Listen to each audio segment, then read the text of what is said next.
চোৱা পাঠ 1 অতুল্য অসম। এদিন গধূলি জুহালত বহে ককা আৰু সৰু নাতি, কথাৰ মাজেৰে ককাই বখানে অসম দেশৰ কীৰ্তি। ভীষ্মক ৰজাৰ কুন্দিল নগৰ পূব দিশে অসমৰ, চৰাইদেউত মৈদাম আছে আহোম ৰাজত্বৰ। শিৱসাগৰত ৰংঘৰ আছে আৰু কাৰেং দল, আজান পীৰৰ দৰগাহত বয় সম্প্ৰীতিৰে থল।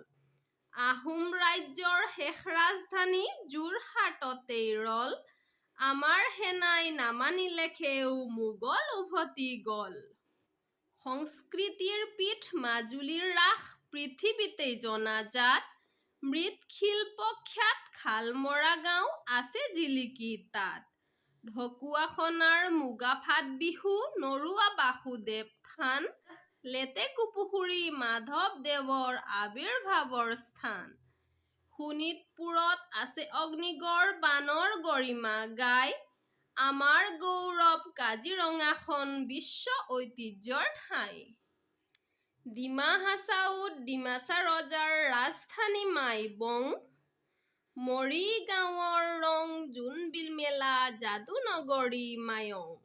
নীলাচলতেই কামাখ্যা মন্দিৰ পঞ্চতীৰ্থ হাজোত, পাটবাউসীত গুৰু দুজনাৰ ভকতিৰ বয় স্ৰোত। শুৱালকুছিত পাটৰ কাপোৰ সৰ্থেবাৰীত কাঁহ, পথৰুঘাটৰ কৃষক বিদ্ৰোহ কৃষকৰ সৎ-খা।